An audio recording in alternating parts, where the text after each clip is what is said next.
Hey guys, so today I'm at one of my favorite places on earth, Hendrick Motorsports in Concord, North Carolina, with a special video coming at you right now. Today I'm going to do a little video about my car, my 2006 Chevy Monte Carlo SS. I've actually had it for 10 years now, and I just wanted to do a little recap. And if it weren't for this place, I wouldn't even have it. So I wanted to make sure I came to campus to take a video for you today. Here she is right there. Hey, like most Monte Carlo owners, especially if you're going to take the time to look up a video like this, I take a lot of pride in this car. I've done my best to keep it as close as I can to showroom perfect. Hey, it is 15 years old. You're going to see some stone chips in the paint. Some things aren't the way they used to be, but check this thing out. As I continue my walk around, if you see something in particular that you have a question about, I will get to it.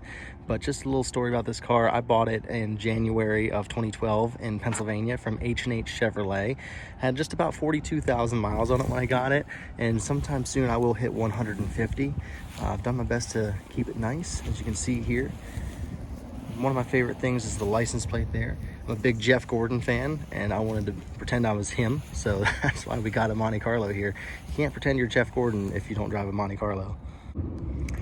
Off in the distance, you might hear an engine. They're doing pit stop practice over there. Obviously, the NASCAR Cup cars aren't going to have quite as much horsepower as this. Wishful thinking on my part.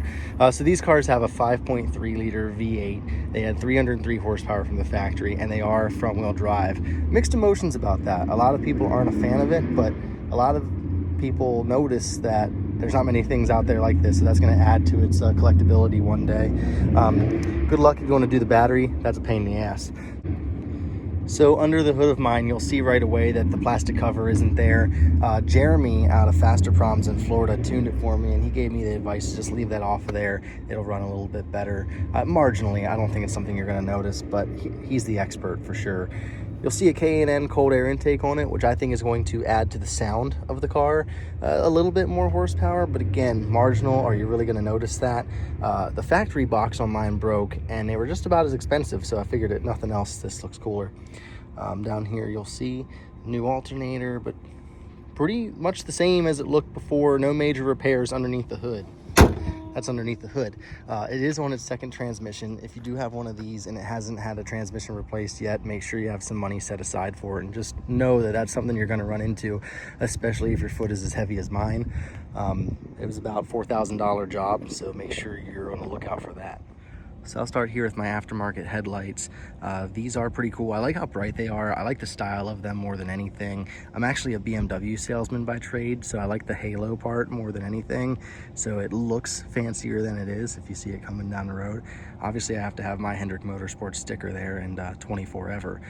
One thing I did too is I even replaced the bow ties. This actually came off a 2013 Chevy Cruze because it's a little bit bigger and pops a little bit better than the ones from the factory.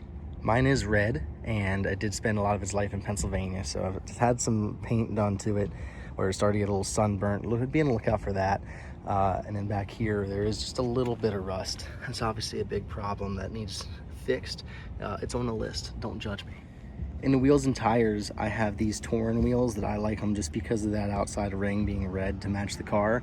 I've had a few different sets of tires on it. Right now I've got the Michelin Pilot Sport AS. I do enjoy them a lot. Nice, a lot of grip, nice and soft, just what you want. Probably not going to last forever though. Speaking of not lasting forever, probably my biggest complaint about the car is the brakes. If you look really close, you can see that I do have slotted rotors and they do have hard spots on them. It's hard to keep brakes on these cars, again, especially if you drive aggressively, because they're just too little for this big boat of a car. You will have some pulsation and some discomfort, but they will stop you. So back here at the trunk, I have another upgraded Chevy logo, just a little bit bigger, a little bit fancier than the one at the factory. My particular one is straight piped, so it's nice and obnoxious. And go back in here, 2 JBL subwoofers in the trunk. For me, my entire sound system is redone with JBL products. I'm a big fan of it. I've had those in there for a nice long time. Just like a lot of folks, that dash is starting to come up in the corner, just like they do. You'll gotta be on the lookout for that. And these guys dry rotted on me a couple of times, but you can still find them out there, get them painted and have them put in, and it looks a lot nicer than pink and cracked. These cars do require premium fuel, especially if you get it tuned like I did, so make sure you're running that so you don't have that knocking from octane ratings being too low. One of my favorite things about the car is right here. If you're a NASCAR fan, you're gonna recognize those signatures right there. I'm actually super lucky and work for my hero, Mr. Hendrick. Like I said, I'm a salesman for him. So one day he just happened to come into my store when I had my car and he signed the dash for me, and then I was on a mission to get Jeff Gordon to sign it, which he did for me right back at the Coca-Cola 600 weekend in 2021. So I'm very proud of my dash. If anything ever happens to the car, the dash is coming with me. But in conclusion, fellow enthusiasts, you see that, I mean, you're not going to keep anything perfect for 150,000 miles, but I know I'm pretty proud of it, and I hope you enjoy this video. Everything still works, to my knowledge. That'll probably be the kiss of death now that I said that. But yeah, show me some of your Monte Carlos. I hope you enjoyed this video. Like, comment, subscribe, so on and so forth, and I'll see you next time.